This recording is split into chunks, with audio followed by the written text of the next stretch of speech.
నమస్తే, welcome to our channel. నేను సిరి. TDP, Janasena, BJP పొత్తు ఉంటున్నట్ట లేనట్ట? టీడీపీ ఇంకా జనసేన సీట్లలో అంటే లెక్కలన్నీ కరెక్ట్గా ఉన్నాయా లేవా? ఈ అంశాన్ని చర్చించడానికి మనతో పాటు ఉన్నారు ప్రముఖ senior journalist, political analyst C S Rao. నమస్కారం సార్. నమస్తే సిరి.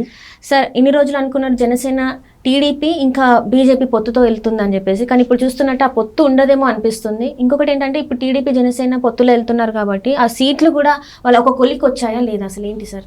సో ఒకటి ఏంటంటే నిన్న అంతా కూడా తెలుగుదేశం పార్టీ జనసేనకు సంబంధించినటువంటి అధినేతలు ఇద్దరు సుదీర్ఘమైనటువంటి మంతనాలు సాగించారు 2 విడతలుగా.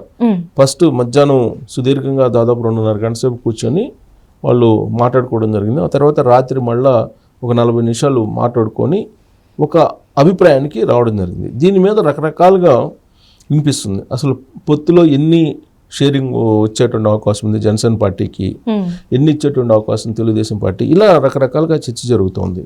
అసలు కొంతమంది అయితే జనసేనలో ఉండేటువంటి వాళ్ళు మాకు 50 కావాలని ఒకళ్ళు, కొంతమంది 40 కావాలన్న ఒకళ్ళు, కొంతమంది 60 కావాలన్న ఒకళ్ళు, ఇలా రకరకాలుగా వాళ్ళు స్టేట్మెంట్లు ఇవ్వటం, హరిరామచౌకి లాంటి వాళ్ళు ప్రతి వారానికి ఒకసారి లెటర్ రాయటం, ఇవన్నీ కూడా జరిగాయి. అయితే ఇక్కడ మనం గమనించాల్సింది ఏంటంటే అసలు వీళ్ళిద్దరి మధ్య ఎవరు ఎన్ని విమర్శలు చేసినా, తాజాగా మంత్రి అంబటి రాంబాబు కూడా కామెంట్ చేశారు, సీట్ల కోసం వాళ్ళ ఇంటికి వెళ్తావా అని చెప్పి, సీట్ల షేరింగ్ కోసం వాళ్ళ ఇంటికి వెళ్ళి మాట్లాడుకుంటావా అని చెప్పి ఆయన అంటం జరిగింది. సో అదే ఆ విధంగా మాట్లాడితే మరి జగన్మోహన్ రెడ్డి ఢిల్లీకి వెళ్ళి ఎన్నిసార్లు వెళ్ళి ఉంటారు? ఢిల్లీకి వెళ్ళాల్సిన అవసరం ఏమొచ్చింది అని అంటే, ఇప్పుడు వాళ్ళిద్దరి మధ్య అవగాహన ఉంది. మధ్యలో వాళ్ళు ఎలాగైనా సరే ఈ పొత్తుని విచ్ఛిన్నం చేయాలి అనేటువంటి ఒక ప్రయత్నం అయితే చేస్తూ ఉన్నారు, చాలా కాలంగా చేస్తూ ఉన్నారు. బట్ అసలు చంద్రబాబు నాయుడికి, పవన్ కళ్యాణ్కి మధ్య ఉన్నటువంటి అవగాహన ఏంటి? ఇంతమంది ఇన్ని రకాలుగా అంటున్నప్పటికీ వాళ్ళిద్దరు చెప్తుంది ఏంటి? త్యాగాలు కొన్నిటికి సిద్ధపడాలి 2 పార్టీలు, రాష్ట్ర ప్రయోజనాలు ముఖ్యం, జగన్మోహన్ రెడ్డిని గద్దె దించడం, ఇవి వాళ్ళ యొక్క లక్ష్యం. సో ఈ లక్ష్యానికి ఇద్దరు త్యాగాలకు సిద్ధపడుతూ ఉన్నారు. 2 పార్టీలు కూడా సిద్ధపడుతున్నటువంటి పరిస్థితి మనకు కనిపిస్తోంది. అంటే ఇచ్చిపుచ్చుకునేటువంటి దూరంలో సయోధ్యగా వాళ్ళు వెళ్తున్నారనేది చాలా క్లియర్గా మనకు అర్థమవుతుంది. అయితే ఏంటి వాళ్ళిద్దరి మధ్య ఒప్పందం ఏంటి? ఇంతమంది విచ్ఛిన్నం చేయాలని ప్రయత్నం చేస్తున్నా కానీ వాళ్ళిద్దరి మధ్య ఉన్నటువంటి అవగాహన ఏంటి అనే దాని మీద మనం విశ్లేషణ చేసుకుంటే కనుక నాకున్న ఇన్ఫర్మేషన్ ప్రకారం వాస్తవంగా జనసేనకి ఇన్ని సీట్లు ఇవ్వాలి, ఎంపీ సీట్లు ఇన్ని ఇవ్వాలి అనేది లేదు, తెలుగుదేశం పార్టీ ఇన్ని ఉంచుకోవాలి అనేది కూడా లేదు. అయితే వాళ్ళు చేసింది ఏంటంటే ప్రాథమికంగా వాళ్ళిద్దరి మధ్య వచ్చినటువంటి అంగీకారం ఏంటంటే ఏ పార్టీకి ఆ పార్టీ సర్వేలు చేయించుకుంటారు. సర్వేలు చేయించుకున్న తర్వాత ఏ పార్టీ అక్కడ ఆ సర్వేలో ఏ నియోజకవర్గంలో గెలిచేటువంటి అవకాశం ఉందనేది ఇద్దరి దగ్గర రిపోర్ట్స్ ఉంటాయి. వీళ్ళిద్దరు మధ్య కాకుండా ఒకటి మధ్య మార్గంగా ఒక సంస్థతోటి ఇద్దరు అంగీకారంతో ఒక సర్వే చేయించారు. సో 3 సర్వేలు ఉన్నాయి. ఈ 3 సర్వేలను బేస్ చేసుకొని వాళ్ళిద్దరి మధ్య ఎవరు గెలుస్తారు, ఏ పార్టీ గెలిచేటువంటి అవకాశం ఉంది అనేదే ప్రాతిపదిక. సీట్లు 20, 30, 15 ఇది కాదు క్రైటీరియా. వాళ్ళిద్దరి మధ్య సర్వేలు చేయించుకుంటే 2 పార్టీలు గెలిచేటువంటి అవకాశం ఏ పార్టీకి ఉంది అనేది. సో ఆ లెక్కన తెలుగుదేశం పార్టీ సర్వే చేయించింది, జనసేన కూడా సర్వే చేయించుకున్నటువంటి క్రమంలో క్లియర్గా 20 చోట్ల జనసేన పార్టీ గెలుస్తుందని చెప్పి తెలుగుదేశం పార్టీ సర్వేలో వచ్చింది. జనసేన సర్వేలో ఏమొచ్చింది? కనీసం 30 చోట్ల గెలిచేటువంటి అవకాశం ఉందని చెప్పి వాళ్ళకు వచ్చింది అని సమాచారం. సరే 30, 32 వచ్చింది వాళ్ళకి. సో ఇక్కడ డిస్ప్యూట్ ఏంటి? 20 దగ్గర లేదుగా, 20 సీట్లు గెలిచే అవకాశం ఉంది అని తెలుగుదేశం పార్టీ సర్వేలో వచ్చింది. 32 చోట్ల గెలిచే అవకాశం ఉందని జనసేనకు వచ్చింది. అంటే ఇక్కడ 20 చోట్ల వీళ్ళిద్దరి మధ్య ఎలాంటి విభేదాలు లేవు. ఆ 20 చోట్ల ఏంటి అనేది కూడా క్లారిటీ ఉంది. ఇక మిగిలినటువంటి చోట్ల మిగిలినవన్నీ వాళ్ళు చేయించుకునే 30 అనుకోండి, 10 డిస్ప్యూట్, అంతే కదా, 10 డిస్ప్యూట్. ఆ 10లో లేదు ఇదిగో జనసేన పార్టీ గెలుస్తుందని చెప్పి జనసేన వాళ్ళు అంటారు, లేదు తెలుగుదేశం పార్టీ గెలుస్తుందని తెలుగుదేశం వాళ్ళు అంటారు. కాబట్టి ఇప్పుడు ఆప్షన్ ఏంటి? వీళ్ళిద్దరు కలిసి ఒక సర్వే సంస్థతోటి, ఒక తటస్థ సంస్థతోటి సర్వే చేయించారు. ఆ రిపోర్ట్ని తీసుకుంటున్నారు. ఆ రిపోర్ట్ని బేస్ చేసుకుంటే అది ఏ పార్టీ గెలిచే అవకాశం ఉంది అనే దాని మీద క్లారిటీ వస్తుంది. ఆ మధ్యలో చేసినటువంటి సర్వే, ఆ సర్వే ప్రకారం ఏంటంటే కేవలం 4 చోట్ల మాత్రమే, ఆ డిస్ప్యూట్లో ఉన్నటువంటి 10 స్థానాలు 4 చోట్ల మాత్రమే జనసేన గెలిచే అవకాశం ఉంది, మిగతా చోట్ల తెలుగుదేశం పార్టీ గెలిచే అవకాశం ఉందని చెప్పి ఇచ్చేశారు. కాబట్టి 24, 22, 23, 24 ఈ మధ్యలో తెలుగుదేశం పార్టీ జనసేన మధ్య ఒక ఒప్పందం కుదిరేటువంటి అవకాశం ఉంది. అంటే ఒక 24 సీట్లు జనసేన పార్టీకి ఇటానికి. అలాగే ఎంపీ స్థానాల్లో కూడా, లోక్సభ స్థానాల్లో కూడా ఇలాగే. సో ఇద్దరికి అంగీకారమైనటువంటి స్థానాలు, అంటే ఇద్దరికి వచ్చినటువంటి రిజల్ట్ ఒకే రకంగా ఉంటే అక్కడేమీ డిస్ప్యూట్ లేదు. సో డిఫరెంట్గా వచ్చినప్పుడే డిస్ప్యూట్. సో ఆ డిస్ప్యూట్కి ఏంటంటే మధ్యలో చేసినటువంటి సర్వే ఏదైతే ఉందో దాన్ని బేస్ చేసుకొని వెళ్తున్నారు వాళ్ళు. ఇక్కడ అందరూ అనుకుంటున్నటువంటి విధంగా నాకు ఇన్ని టికెట్లు కావాలి అని చెప్పి పవన్ కళ్యాణ్ డిమాండ్ చేయటం కానీ జనసేన డిమాండ్ చేయటం కానీ లేదు. కేవలం మధ్యలో వాళ్ళు చేస్తున్నటువంటి ప్రచారం ఇది. అలాగే తెలుగుదేశం పార్టీ కూడా నేను ఇన్ని మాత్రమే ఇస్తాను అని కండిషన్ పెట్టింది కూడా లేదు. కేవలం సర్వేలను బేస్ చేసుకుని గెలుపు గుర్రాలను మాత్రమే ఎంపిక చేస్తున్నారు, గెలిచేటువంటి స్థానాలను మాత్రమే తీసుకుంటున్నారు. ఇక్కడ ఎలాంటి డిస్ప్యూట్ వాళ్ళిద్దరి మధ్య రాకపోవడానికి కారణం అదే, మధ్యలో వాళ్ళు ఏం చెప్తున్నప్పటికీ. అయితే ఇక్కడ చర్చ జరిగిన దాని ప్రకారం, రాత్రి జరిగినటువంటి దాని ప్రకారం జనసేనకి ప్రాథమికంగా కొన్ని అంటే డిస్ప్యూట్ లేనటువంటి కాన్స్టిట్యున్సీలు ఇవ్వడానికి తెలుగుదేశం పార్టీ కూడా అంగీకారం చేసింది. ఏంటంటే రాజానగరం ఆల్రెడీ అవి ప్రకటించేశాడు Pawan Kalyan. Already republic day రోజున ఆ 2 స్థానాలను ప్రకటించారు. అంతకుముందు అరకు, మండపేటని తెలుగుదేశం పార్టీ అఫీషియల్గా ప్రకటించింది. సో కాబట్టి ఈ 2 స్థానాలతో పాటు ఎలమంచిలి, భీమవరం బహుశా ఆయనే పోటీ చేస్తాడు, పవన్ కళ్యాణ్ పోటీ చేసే అవకాశం ఉంది.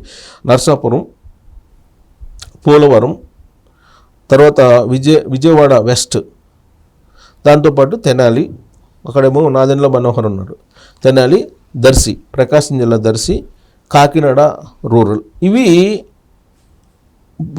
వీళ్ళు ఆల్రెడీ వాళ్ళకి ఇచ్చేసినాయి. ఇవి కాకుండా కొన్ని ఇంకా కూడా ఉన్నాయి.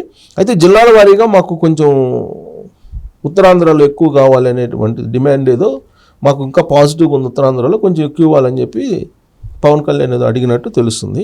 అంటే అఫీషియల్గా ఏకాభిప్రాయంకి వచ్చిన నియోజకవర్గాలు ఇందులో నేను చదివినాయి. ఇవి కాకుండా విజయనగరంలో 1, విశాఖలో 6, తూర్పుగోదావరి జిల్లాలో 6, పశ్చిమ గోదావరిలో 4, కృష్ణా జిల్లాలో 3, గుంటూరులో 2, ప్రకాశంలో 2, నెల్లూరులో 2, కడపలో 1, చిత్తూరులో 2, కర్నూలులో 1, అనంతపురంలో 2. ఇలా వాళ్ళ సర్వేలో మాకు అనుకూలంగా ఉందని చెప్పి జనసేన చెప్తుంది. ఇలాంటి పరిస్థితుల్లో ఆల్రెడీ ఏకాభిప్రాయానికి వచ్చింది ఇందాక నేను చెప్పినాయి. సో దాంతో 20 స్థానాలు ఏకాభిప్రాయానికి వచ్చారు. మిగిలినటువంటి చోట్ల వాళ్ళు ఇంకా తర్జన పడుతూ ఉన్నారు. దాని మీద కూడా ఒక క్లారిటీకి వచ్చేటువంటి అవకాశం ఉంది. ఇక లోక్సభకు వచ్చేటప్పటికి కాకినాడ ఆల్మోస్ట్ ఫైనల్ అయిపోయింది, జనసేనకి ఇచ్చేటట్టు. కాకినాడతో పాటు మచిలీపట్నం లోక్సభ కూడా ఉంది. ఇక 3వది తిరుపతి ఇచ్చేటువంటి అవకాశం ఉంది జనసేనకి అనేది కూడా తెలుస్తుంది. సో కాబట్టి సీట్ల విషయంలో కూడా పూర్తి అవగాహనకు వీళ్ళు వచ్చేసారు. సో అక్కడ ఎలాంటి ప్రాబ్లం లేదు. ఇక ఇప్పుడు త్యాగాలు, ఇప్పుడు జనసేన పార్టీ 24 స్థానాలు లేదంటే 25 స్థానాలు అని అంటే కనుక ఈ 4-5 స్థానాల్లో కొంచెం తెలుగుదేశం పార్టీ కూడా చాలా బలంగా ఉంటుంది. సో బలంగా ఉండేటువంటి కాన్స్టిట్యున్సీలు కొన్ని ఉన్నాయి. ఆ కాన్స్టిట్యున్సీలు ఖచ్చితంగా తెలుగుదేశం పార్టీ గెలిచే అవకాశం ఉంది, కానీ త్యాగాలకు సిద్ధం అవుతున్నారు. ఇప్పుడు తెలంగాణ ఉంది, తెలుగుదేశం పార్టీ గెలిచే అవకాశం ఉంది, కానీ త్యాగానికి సిద్ధం అవుతుంది. దర్శి ఉంది, తెలుగుదేశం పార్టీ గెలిచే అవకాశం ఉంది, కానీ త్యాగానికి సిద్ధం అవుతుంది. ఇట్టా భీమవరం ఉంది, అక్కడ అంతే. సో నర్సాపురం ఉంది, అక్కడ అంతే. అంటే భీమవరంలో పవన్ కళ్యాణ్ పోటీ చేస్తున్నారు కాబట్టి ఛాన్స్ లేదనుకోండి, ఆయనకే ఫెచ్చింగ్ ఉంటుంది. లాస్ట్ టైం కూడా ఆయనకే ఫెచ్చింగ్ ఉంది. సో అలా కాకుండా కొన్ని కాన్స్టిట్యూన్సీ, ఇప్పుడు తణుకు ఉంది, పశ్చిమ గోదావరి జిల్లా తణుకు అంటున్నారు, తణుకు పక్కాగా తెలుగుదేశం పార్టీ టికెట్ అది. అలా ఉన్నప్పటికీ కూడా కొన్ని త్యాగాలకు తెలుగుదేశం పార్టీ సిద్ధపడింది, కొన్ని త్యాగాలకు వాళ్ళు సిద్ధపడ్డారు. ఇది వాళ్ళిద్దరి మధ్య వచ్చినటువంటి అవగాహన. ఇక బీజేపీ పరిస్థితి ఏంటి? సో బీజేపీ పరిస్థితి ఏంటి? బీజేపీని కలుపుకొని వెళ్తారా లేదా అని అంటే 12వ తారీఖున బీజేపీ వాళ్ళు ఏదో ఢిల్లీ పెద్దలు మాట్లాడదామని చెప్పారని చెప్పి తెలుస్తుంది. ఒకవేళ ఇన్ కేసు 12వ తారీఖున కనుక వాళ్ళు కనుక ఎలాంటి గ్రీన్ సిగ్నల్ ఇవ్వకపోతే తెలుగుదేశం పార్టీ జనసేన 2 కలిసి వెళ్ళేటువంటి అవకాశం ఉంది, బీజేపీని పక్కన పెట్టేసి. 8వ తారీఖున మళ్ళీ ఇంకోసారి జనసేన తెలుగుదేశం పార్టీ అధినేతలు ఇద్దరు కూడా భేటీ అయ్యే అవకాశం ఉంది. ఆ రోజున ఫైనల్కి వచ్చేటువంటి అవకాశం ఉంది సీట్ల విషయంలో. సో అఫీషియల్గా అనౌన్స్ చేయకపోయినప్పటికి కూడా ఆ రోజున ఫైనల్గా వీళ్ళిద్దరూ ఒక ఒపీనియన్కి వచ్చే అవకాశం ఉంది. ఆ రిపోర్ట్ని తీసుకెళ్లి ఢిల్లీ బీజేపీ పెద్దలకు ఎక్స్ప్లెయిన్ చేసే అవకాశం ఉంది పవన్ కళ్యాణ్. ఆ తర్వాత బీజేపీ వాళ్ళు ఏ నిర్ణయాన్ని ప్రకటిస్తారు అనే దాని మీద ఆ పార్టీని కలుపుకోకపోవటం లేదంటే వదిలేసి వెళ్ళిపోవటం అనేది డిసైడ్ అవుతుంది. 14వ తారీఖున పాలకొల్లులో సభ ఉంది, జనసేన తెలుగుదేశం పార్టీ కలిపి ఉమ్మడి సభ. అదే ఎన్నికల శంఖారావం, 2 పార్టీలు కలిసి. సో అక్కడ అభ్యర్థులను అఫీషియల్గా ప్రకటించేటువంటి అవకాశం ఉందని చెప్పి తెలుస్తుంది. సో 14వ తారీఖున అసలు ఏ కాన్స్టిట్యున్సీలో ఎవరు అభ్యర్థులు అనేది కూడా అనౌన్స్ అయ్యేటువంటి అవకాశం ఉంది. లేదా ఏ పార్టీకి ఎక్కడెక్కడ అనేది మాత్రం క్లారిటీ వచ్చేటువంటి ఛాన్సెస్ అయితే ఉంది. సో ఈలోపు బీజేపీని కలుపుకొని పోవాలా వద్దా అనే దాని మీద కసరత్తు చేస్తున్నారు. బీజేపీ వాళ్ళు కూడా వాళ్ళ యాంగిల్లో వాళ్ళు రకరకాల ఈక్వేషన్లు వ్యూహాలు రచించుకుంటూ ఉన్నారు. అసలు కలిసి వెళ్ళాలా లేదంటే విడిగా పోటీ చేయాలా అనేటువంటిది. సో కలిసి రావాలి అని చెప్పి పవన్ కళ్యాణ్ కోరుకుంటున్నారు. బీజేపీ ఉంటే నష్టపోతాం అని చెప్పి తెలుగుదేశం పార్టీ కూడా భావిస్తుంది. సో వచ్చినా ఓకే, రాకపోయినా ఓకే అన్నట్టు ఉంది. సో ఇలాంటి పరిస్థితుల్లో బీజేపీ ఇప్పుడున్నటువంటి సమాచారం ప్రకారం దాదాపుగా కట్టిఫై అయ్యేటువంటి అవకాశం ఉంది. ఇండివిజువల్గానే పోటీ చేసేటువంటి అవకాశం ఉంది అని చెప్పి తెలుస్తుంది. తెలంగాణలో ఏ విధంగా అయితే ఇండివిజువల్గా పోటీ జరిగిందో అదే తరహాలో అక్కడ కూడా పోటీ జరిగేటువంటి అవకాశం ఉంది.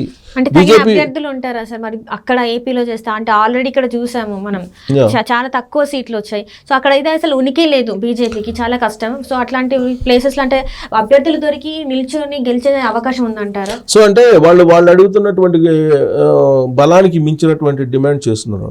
వాళ్ళు ఏం అడుగుతున్నారు? 8 ఎంపీలు ఏముంటున్నారు, 40 ఎమ్మెల్యేలు ఏముంటున్నారు. అది సాధ్యమేనా? కాదు. అంటే మనకున్న ఇన్ఫర్మేషన్ ప్రకారం ఢిల్లీ బీజేపీ పెద్దలు కాబట్టి ఆ బీజేపీని వదిలించుకునేటువంటి కార్యక్రమంలోనే బీజేపీ జనసేన ఉన్నాయని చెప్పి మనం చెప్పుకోవచ్చు. కాబట్టి వాళ్ళు ఎట్టి పరిస్థితుల్లో కలిసేటువంటి అవకాశం లేదు. దాదాపుగా బీజేపీ దూరంగా ఉండే అవకాశం ఉంది.